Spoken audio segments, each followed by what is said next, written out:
Now,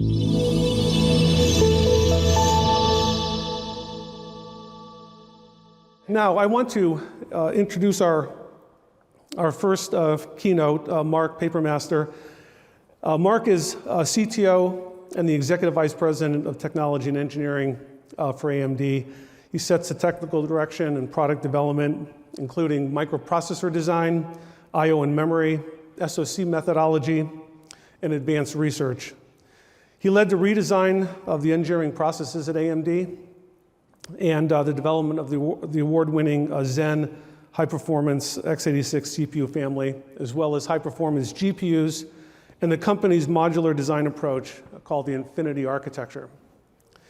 He also oversees IT that delivers AMD's compute infrastructure and services. He's got more than 35 years of engineering experience, including significant leadership roles managing the development of a wide range of products, from microprocessors to mobile devices and high-performance servers.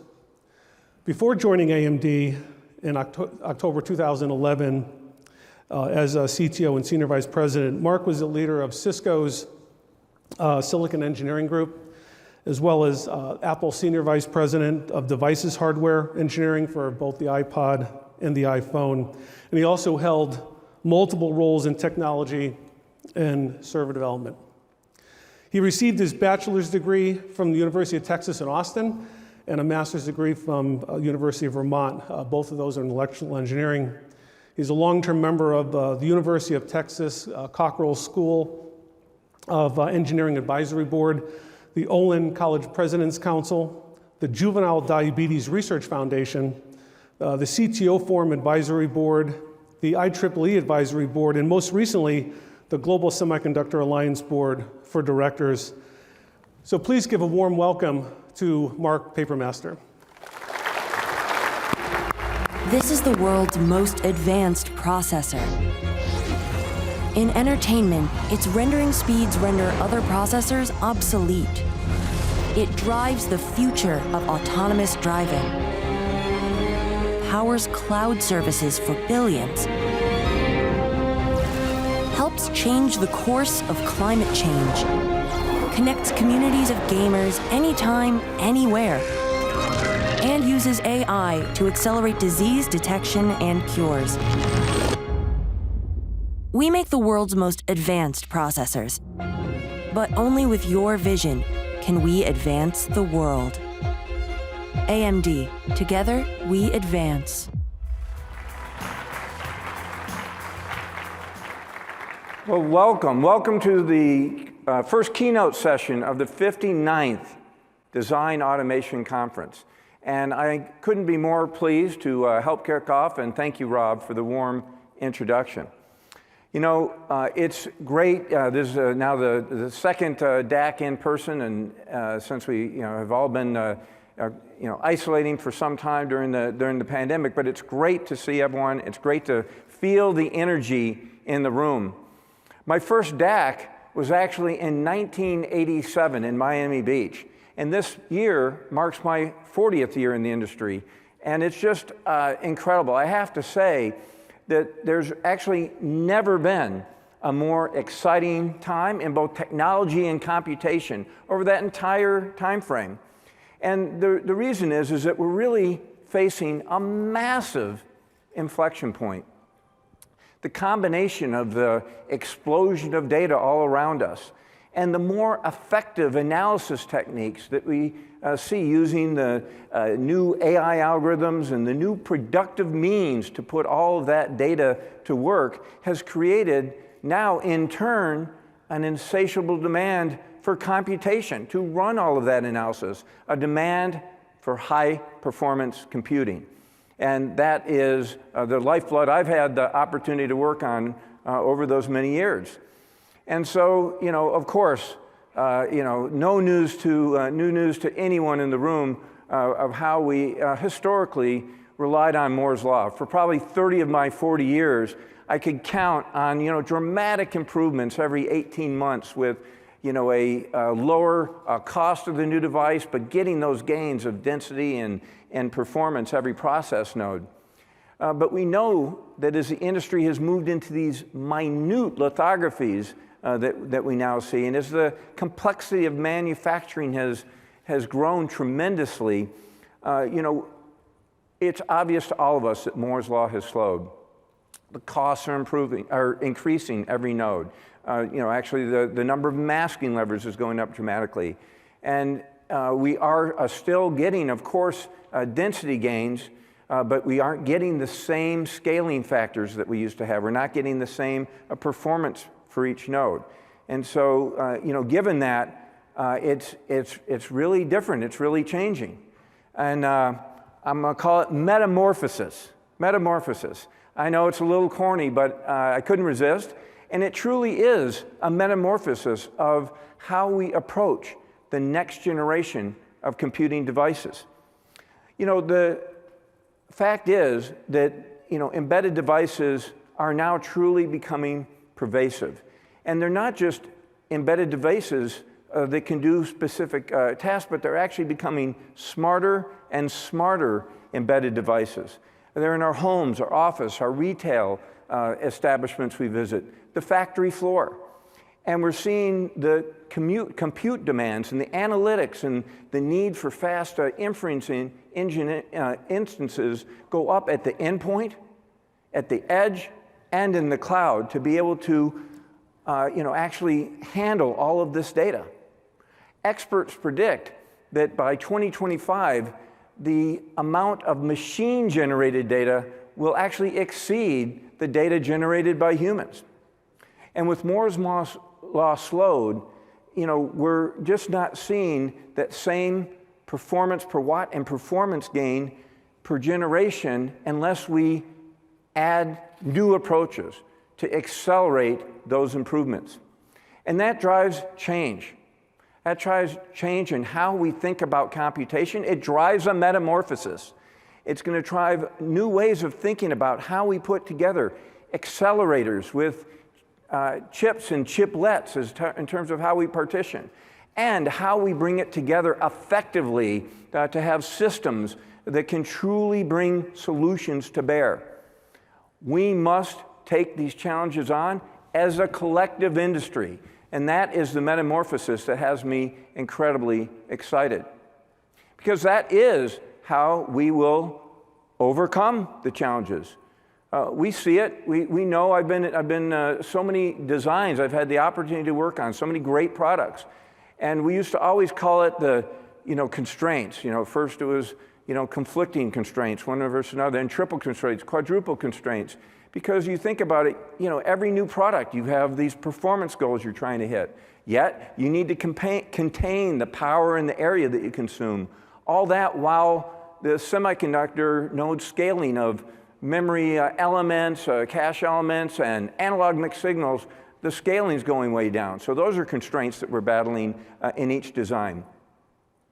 We're also integrating more functions, which runs against the size limits of what you can do on a monolithic piece of silicon as you're trying to attack your challenges, come up with your solution for the problem that you are solving.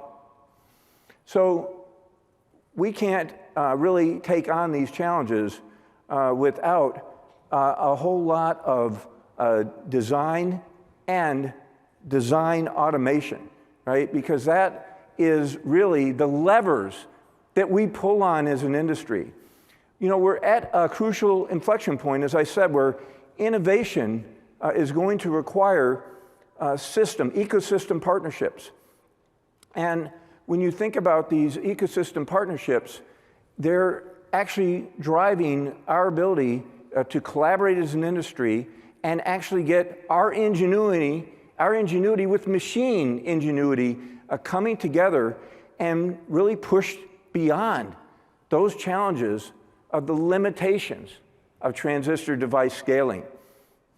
So that's what we have to step up on.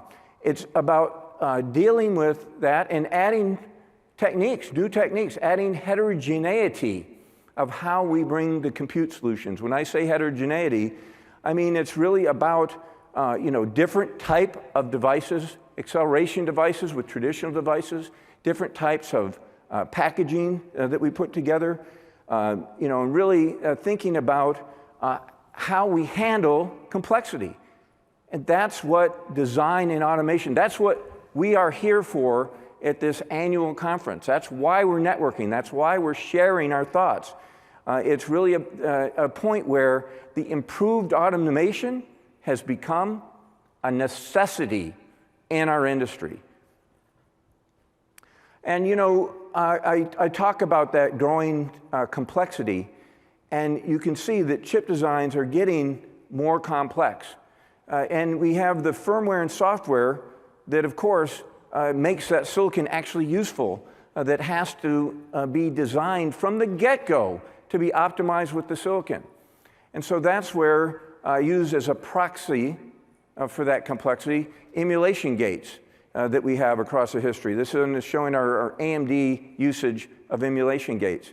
And what you can see is that a number of factors has grown this rapid increase in our gate counts. Of course, it's design size, but it's also adding hardware feature complexity.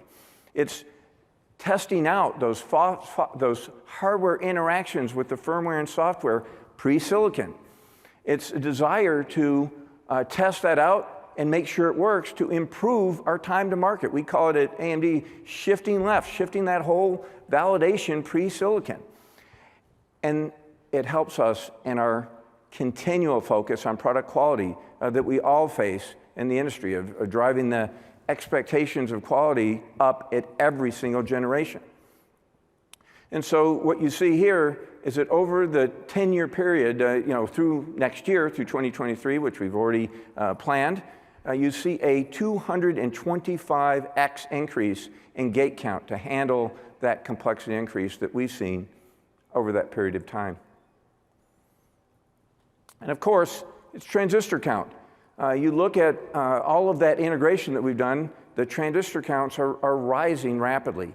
And the way that I show a couple of examples of how we've deployed chiplets to accommodate that growing transistor count. So you see the 7 nanometer Versal engine. So it's an adaptive compute device with very, very high capacity, 7 nanometer.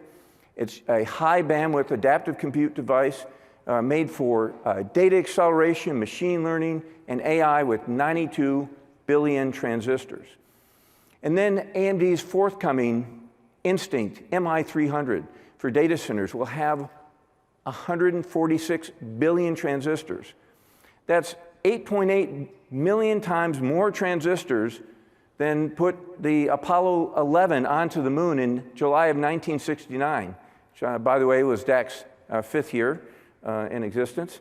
And these chips, getting these chips out, require today's state-of-the-art of design automation. So it's highly leveraging, of course, the pre-silicon emulation that I just spoke about, as well as AI techniques to optimize our design implementation and handle that density of and high capacity of transistors. So we've worked hand in hand with the partners here in the industry, which really leads me to the next topic I want to hit, and that's just how important partnership is. It's why you're here this week. And building these type of complex systems that we all face going forward and getting them to work seamlessly together means that we simply must collaborate as an industry. So I want to discuss a little bit about that collaboration and how, if we do that, we will continue to scale at that historic pace of Moore's Law, even exceed it in this post-Moore's Law era. So, I start off with, sort of a simple diagram that we all look at, the different pieces that make up, how we go about getting that next generation of devices out. And, I'll start by just stepping back to think about 1964. That's when DAC was formed, and it was launched in the name of Society to Help Avoid Redundant Effort, which, of course, is SHARE. And I think that acronym SHARE is actually very prescriptive of what we need right now. We have to have a shared vision of the problem that we're solving and how we go about it and how each of us can bring innovation to bear.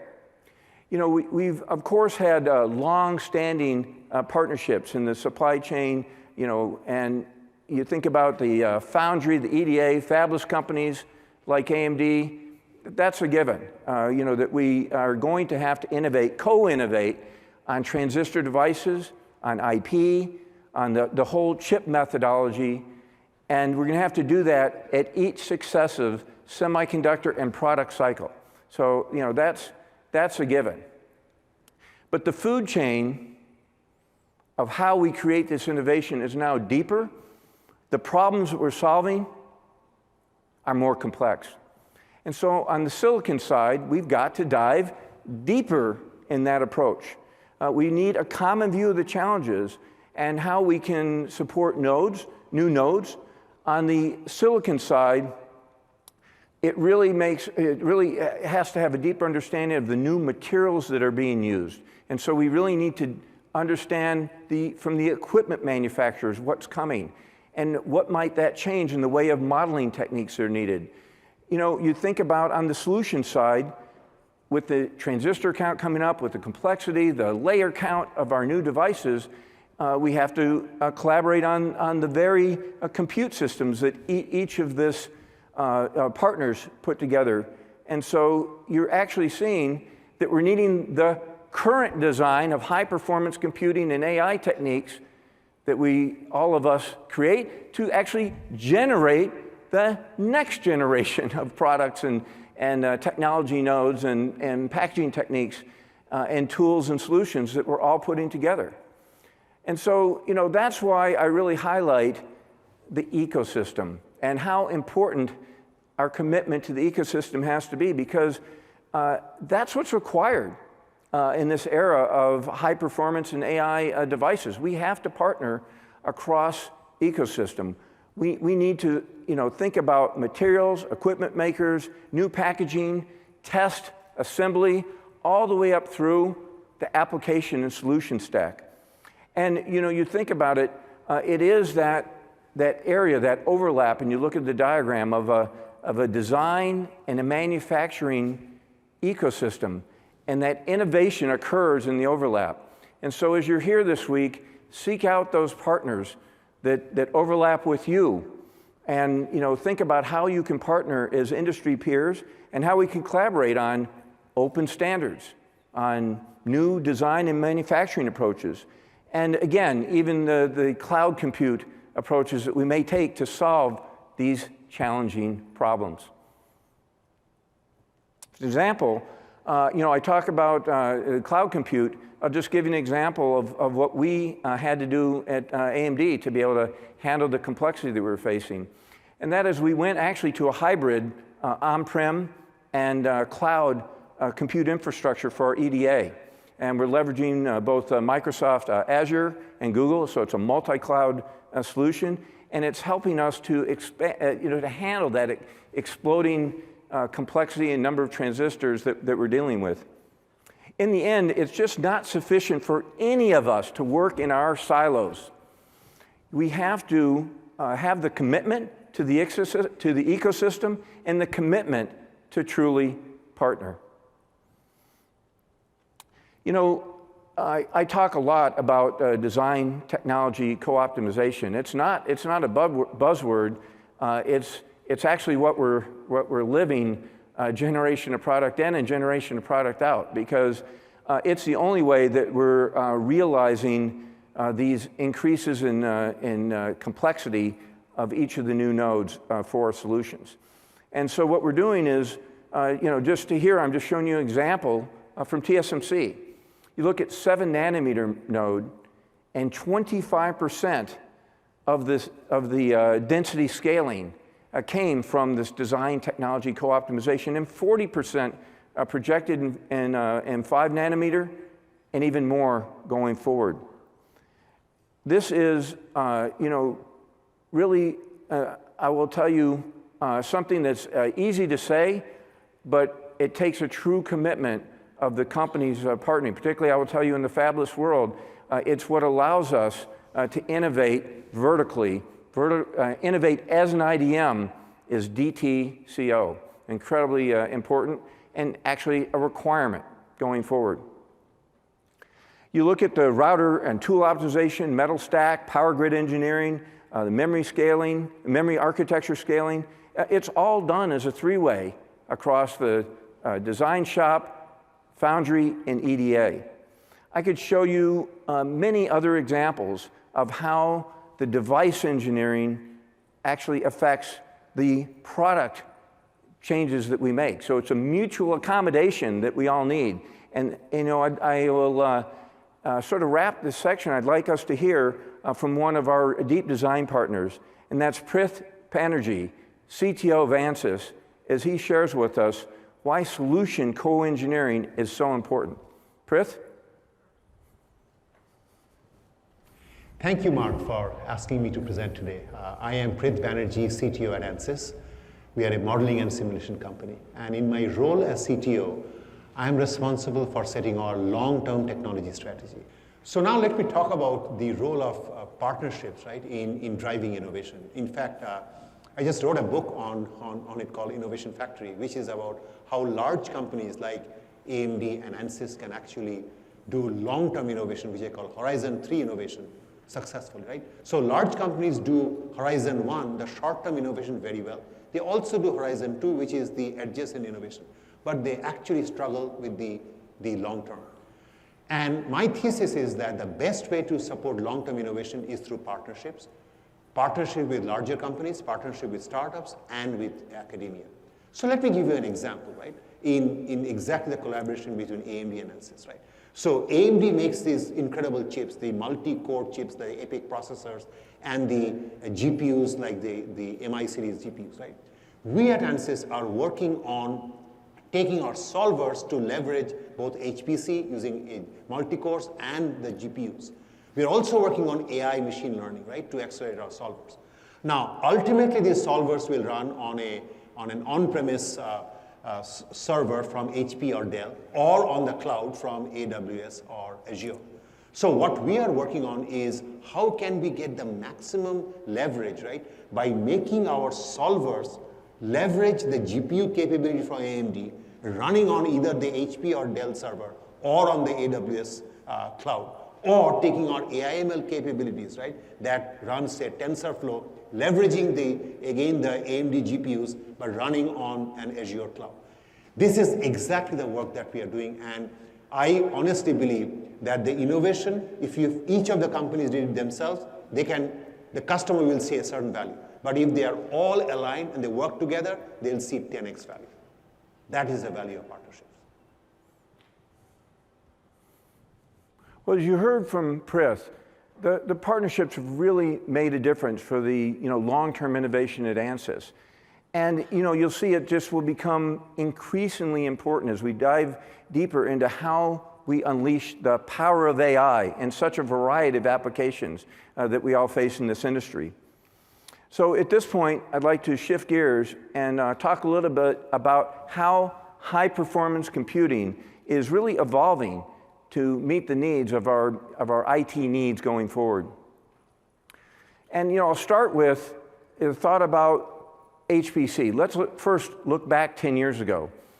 You can just see the evolution because 10 years ago, most of the data centers were a homogeneous x86 server being applied across a broad range of workloads. And the CPU, of course, remains foundational as a workhorse in our industry today. But heterogeneity and the use of accelerators and for widespread HPC and AI requirements are now in wide use. And in fact, the needs across HPC and AI that were sort of parallel vectors of innovation are now really converging on some of the needs that they have to be able to grow performance going forward. What you're seeing is that the AI requirements and its ability to speed problem solving is actually finding its way into HPC applications. And as well as the compute demand just goes up incredibly generation after generation, the size of the compute cluster is growing. In fact, it's supercomputer class configurations which are needed for the toughest HPC and AI problems which are being attacked. And so the kind of supercomputer installations that were for some time only in the biggest national labs around the world are now needed much more broadly to attack these toughest problems. The natural language generation is actually a perfect example. OpenAI has shown that in running NLG, they're already using model sizes which are over 200 billion parameters. GPT-4 is probably going to blow through that number, but it's just massive. But with it, they're achieving just amazing results. I did generate this keynote, but there'll probably be a future keynote that will use GPT generation N, and it's going to look at any keynote I've ever given, and I could give it the topics, and I'm going to have my starting point right there handed to me. It sounds a bit fantastical, but it's very much in the near future. But when you see what that means to us is that trend is a challenge. It's a challenge to the EDA industry. It's a challenge to the applications which are being written, the very programs and enablement that this community creates, because it has to be engineered to be able to handle a diversity, not a homogeneous compute approach, but a diverse compute approach. And that's something that the industry has to take on. We have to think about it, I'll say, holistically, in terms of the kind of platform that's needed to enable that voracious appetite for more computation capability. So it's going to be across both the hardware and software. It's going to be an optimization of the stack. The engines remain vitally important. So it's still about CPUs, GPUs, FPGAs, and other accelerators. It is still about the interconnect of how we feed all of those engines. All of that still matters. But the new design approaches we need are going to have to reimagine how they're partitioned. We're going to have to think in a world of chiplets and new packaging technologies which open up possibilities for us. We can match a chiplet to the best node, given the function that we're providing. And as well, we have to continue to make software advances that hide actually the underlying hardware so that you can handle the diverse architectures by programming at a high-level language. And when you do all that, you've enabled a real compute platform that can deliver high-performance, heterogeneous solutions which are truly integrated to deliver performance, efficiency, and help you do what you care about, solving problems. So, you look at that, and it's a simple curve that I try and show about how you think about that diverse way in which we solve problems and that we scale performance going forward. And when we say design-specific architectures, what we really mean is a heterogeneous approach. It's getting more performance by leveraging a combination of compute approaches. The GPU, it's designed to work across a broad range of applications. It's not going away, right? It's going to be, again, as I said a moment ago, it's really going to be a workhorse going forward. But graphics processing, both for specialized rendering, for specialized vector compute in the data center, and optimizing around chips that GPU and other specialized chips that optimize around AI math formats and the data movement for AI and machine learning, as well as video transcoding. All are examples of where you need domain-specific, more vertical, pointed devices which can truly scale faster than historic Moore's Law pace. And when you do that, you can tailor the silicon and the application stack together. That is a world which we are now in and will grow dramatically in the coming years. That is the world of domain-specific accelerators. You know, when you think about it, you are running more and more cases where the applications are indeed even changing on the fly. I show FPGA, which is of course an accelerator with, because you can write your own tailored approach, so that of course in itself is domain specific. But in addition, there's times that you need to change your algorithm on the fly. There's times that the algorithm itself, look at the AI algorithms which are evolving so quickly, they're changing. And so you're starting to see FPGAs gain more momentum in this world of DSAs. And you can see this trend across hyperscalers more and more, because you're seeing more specialized instances, HPC instances, GPU instances, FPGA instances. AWS is a great example. They have over 300 unique compute instances for every type of compute or storage configuration you can imagine. So we're not pointing to the future. It's now. We're in this world now, but the rate and pace of adoption of these domain-specific architectures is truly at an inflection point. And we're going to see that do nothing but grow in the coming years. We're going to see chiplets playing a more and more important role in advancing high-performance computing, because you're going to see multiple combinations of 2D and 3D approaches as to how we put technologies together. You know, the partitioning, isolating blocks to achieve better performance and better power will open up just new design possibilities. We're going to have to think differently about the design, and it creates incredible opportunities for design automation in EDA, because we have to think actually differently about everything in a 2- and 3-dimensional world that's not monolithic. It changes everything. So you're going to have to challenge the norms that you've been living under and rethink routing, timing, signal integrity, verification. This area is ripe for disruption. It's ripe for innovation in the design automation industry.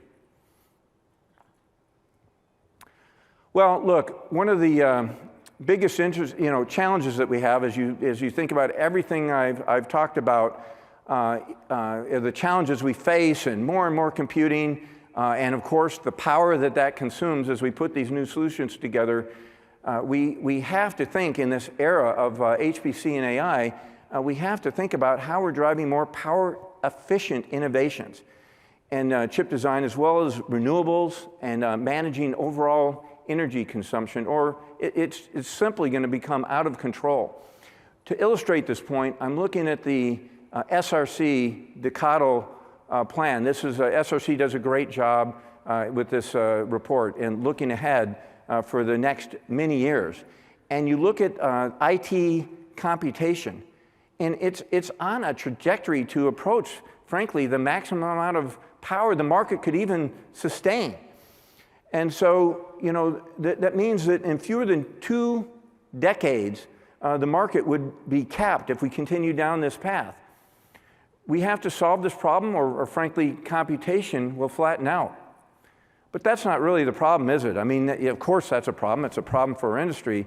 But what the real problem is the impact that would have on climate change is just plain scary. And I don't know anyone better than one of our industry's greatest visionaries, Art Gies, the CEO of Synopsys, to share with us, his view on both that challenge and our responsibility associated with sustainable computing. Art?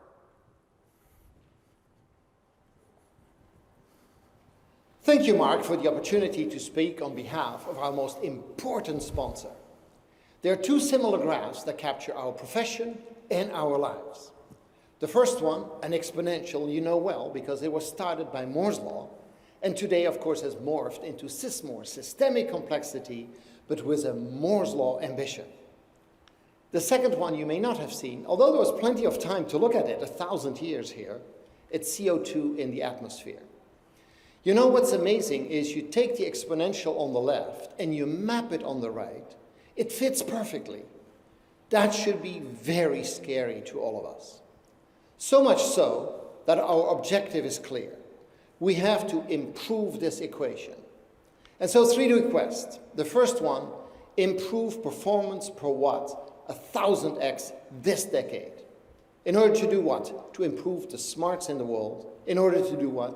In order to have an impact and breakthroughs in climate technology. Breakthroughs in energy generation, distribution, storage, utilization, and optimization. And lastly, the third one, to you personally, call to action. You know, I used to say a lot, he or she who has the brains to understand should have the heart to help. Now with way more urgency, it is he or she, and I mean you, who has the brains to understand should have the courage to act. I support this message from our sponsor, Planet Earth. Back to you, Mark. Please take that message to heart. Thank you, Art, for sharing your insights on this topic and giving us that critical challenge that we all face for a massive performance per watt increase. And we take that to heart at AMD. We are taking that challenge on. You look at the historic past 5 years in high performance compute and starting to leverage heterogeneous devices, and what you've seen is about a 12x improvement in energy efficiency for HPC and AI nodes.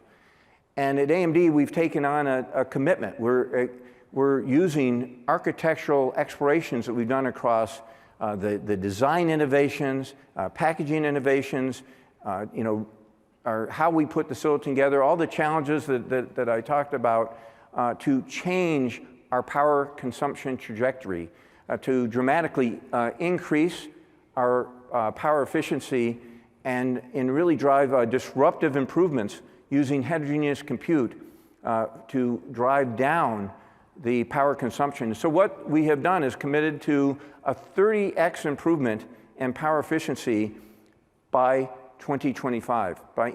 So we're on track. We are this year have achieved about a 7x improvement on that path that we have. We're using a measurement methodology that was reviewed by Dr. Jonathan Kumi, who's well-known expert in energy efficiency research. And we really take this to heart. So it is AMD, but it is the industry that is adopting these new approaches.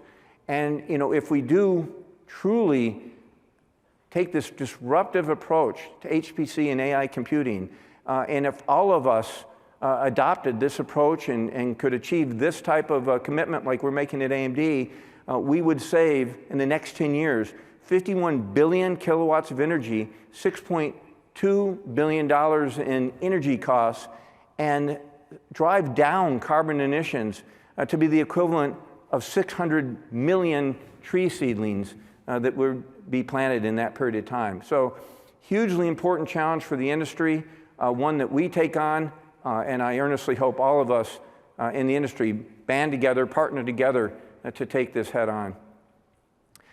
We have a use case here. The example I show you is the Oak Ridge National Labs Frontier supercomputer that was recently named the world's fastest supercomputer, the first to break through the exaflop ceiling of computing. That's a billion times a billion floating point operations per second. And we're incredibly proud of this AMD-powered supercomputer, #1 on the June top 500 supercomputers. But per the point about energy efficiency and how we're achieving 7x on that goal to 25x, is it's the #1 and #2 spot on the green top 500 list for power efficiency and performance of supercomputers, over 50 gigaflops per watt.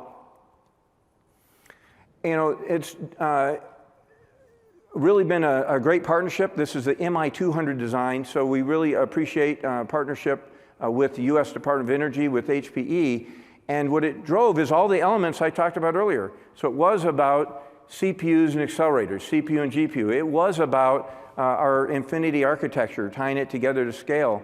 It was about the networking and interconnect from our system partner. And it was about the system stack. In fact, most of the DOE effort was focused on how do we make the stack more efficiency to truly deliver that performance and power efficiency. So it's a great example of how we can partner together, we can band together, set lofty goals, and drive up energy efficiency, drive down energy consumption in our industry going forward. So look, I've talked about challenge after challenge that we're facing and some ideas of how we can attack it.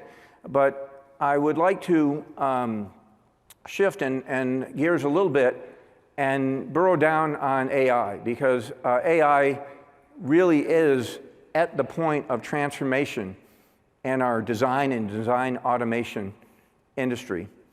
And it is touching really almost every element today of our daily activities. It's your activities at work, it's your activities at home and at play. It's, as I said earlier, it's smart devices everywhere we look. And when you look at what they're doing, it's creating massive data. It's needing to monitor that data. It's needing to make recommendations or make decisions on that data. And what you're now seeing the deployment across autonomous cars, across data centers, retail, intelligent factories.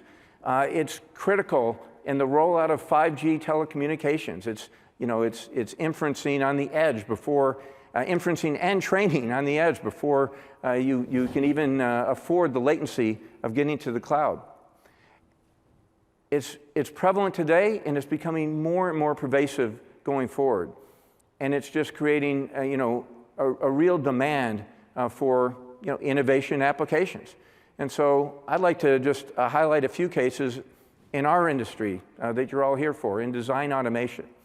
I'll start with emulation. Emulation, you all know well. It's used for the software debug and pre-silicon validation.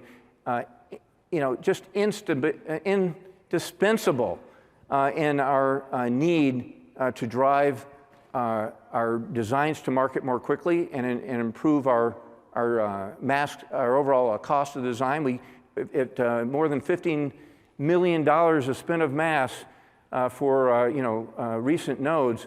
You need to get it right the first time, and it really is critical to use very, very high performance solutions and more analytics. It relies on both CPU processors and that adaptable computing to be able to achieve the kind of gate increases that we need, like the gate count increases I showed you with our own AMD use case. Next example is digital twins. It's a virtual model that you have. So you can say, well, that's simulation, it's a virtual model, but you all are very familiar with digital twins. I think it's incredibly exciting because you're interfacing that digital model with the real world. That could be that machine on the factory floor. So you're changing the model while you're interfacing with real-time telemetry and the analytics to understand how, as you tweak that model, how it is interfacing with that telemetry and analyze on the fly requires AI machine learning, but it requires it at very, very low latency. It's an extreme challenge in high-performance computation going forward. And it gets extended even further with generative design, which uses the past experiences that you have to actually evolve and predict what you have. So it's actually a design assist for us. And it's particularly useful, frankly, in chip design.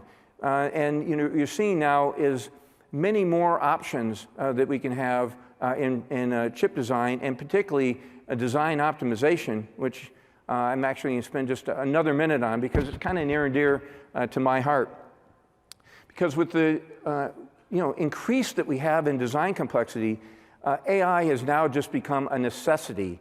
And what we're seeing is that we're needing to leverage these techniques for a higher quality of results. So using AI to run many more example cases than we could do as human engineers. We're using design space exploration, used to be manual, but now with the AI techniques that are now starting to be pervasive in the EDA industry, we can truly use generative design to explode the number of opportunities that we have in our design exploration. If you think about going forward, I'm just going to spend a couple of minutes on use cases of what we are doing at AMD, trying to address those challenges and trying to bring more computation to bear. And it starts with our portfolio. In the last 5 years, we've stayed focused on breeding leadership CPUs and GPUs. We launched the Zen processor in 2017, and we have the 4th generation of Zen coming out in server and desktop later this year. Our GPUs with our Navi product, generation after generation, driving performance and performance per watt, and bringing competition back to GPU rendering and GPU compute in the data center, just like we brought competition back to x86. And as well, with our acquisition of Xilinx, we've gained a deep portfolio of adaptable computing engines, and as well with an AI engine, which I'll talk about in just a moment. And then Pensando, a recently completed acquisition that brings SmartNIC into our portfolio. So I showed you this slide before, and I just want to share with you our commitment to leadership and that high-performance compute platform which I described. So we will continue to execute on schedule as promised on our roadmaps across our IPs and our architecture, our Infinity architecture that ties it all together. We're going to continue to innovate on 2.5D and 3D packaging, which I'll share in a little more detail. We have brought in software. We brought production, our new compilers for our CPU. We've leveraged the Vitis AI stack already across all the adaptive compute. We brought it and run it now as part of a unified front end for AI on our CPUs. So now when you're running inferencing, leveraging that Xilinx Vitis AI, you're getting up to a 5x improvement in inferencing capability. So really bringing our AI software stack together and our high performance software stack together. And what it will do is allow us to continue to drive a leadership platform for our AMD roadmap, but also for partners. With our semi-custom, we want to leverage our products with other people's IP, third-party and custom IP, to bring tailored solutions together on our compute platform. With that, I want to show just a little bit deeper in terms of that packaging that I talked about a moment ago. AMD and Xilinx were both early adopters of 2.5D silicon interposer, really over a decade ago. But that was tremendous. It brought a lower bandwidth and a lower latency, yet lower power connection of the GPU to the high bandwidth memory.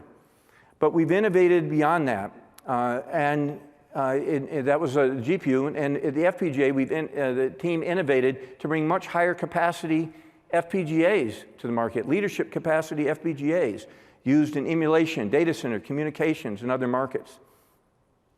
And what I'm really excited about is the ability going forward, because we are already in 2019, you saw us handle with chiplets, mixed nodes, 7 nanometer CPUs, 12 nanometer IO and memory control die.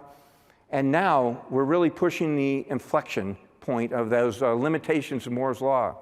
And that's with a combination of elevated fan-out bridge and 3D. And that's really the future. It's going to be this kind of combination, this kind of flexibility that we get to scale both vertically and horizontally moving forward.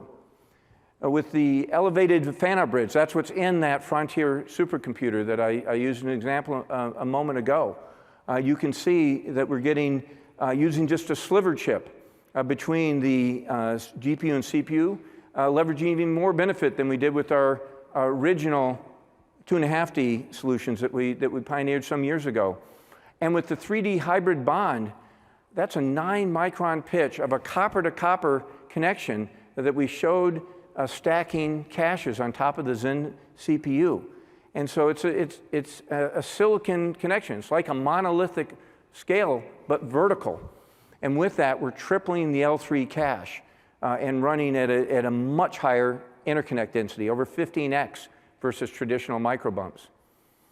And so when you look at what that does, it provides a direct benefit that has application to this industry because you don't have to look beyond RTL verification. This is an example running a Synopsys VCS with and without this 3D stacking of the level 3 cache on top of a Zen CPU, and you can see it's providing up to a 66% improvement in throughput.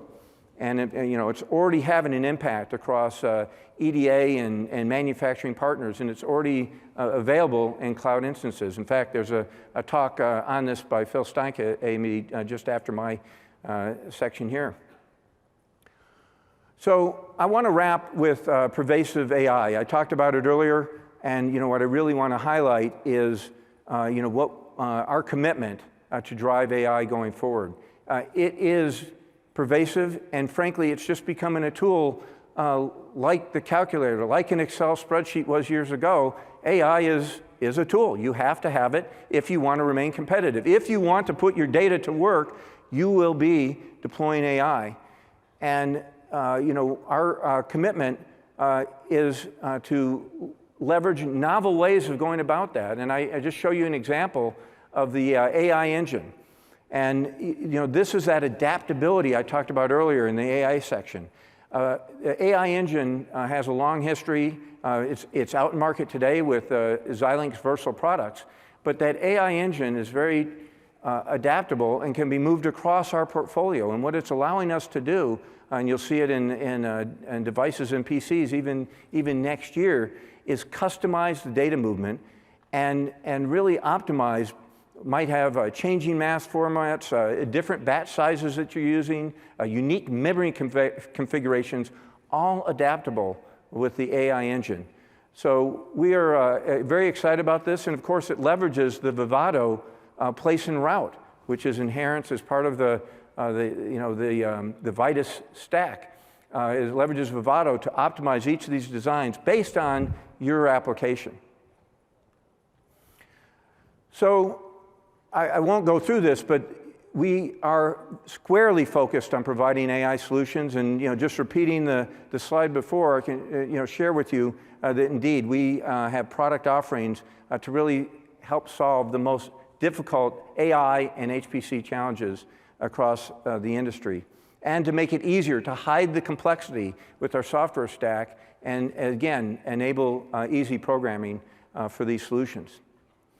So to close, I want to reiterate that critical inflection point that we're at. That combination of this massive data creation around us with the exponentially increasing compute demands that we have, really give us an opportunity to transform chip design and chip design purposes, the end applications going forward. It will be heterogeneous computing, and 3D designs are now the new frontier for HPC and AI. Now is the time for disruptive innovations in EDA using new approaches, new heterogeneous engines, new ways in which these solutions are put together.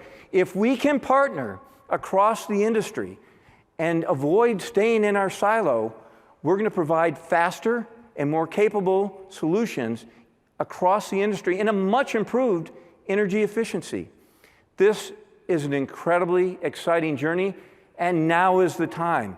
There has never been a better time for you to have an impact in moving us forward. Thank you very much.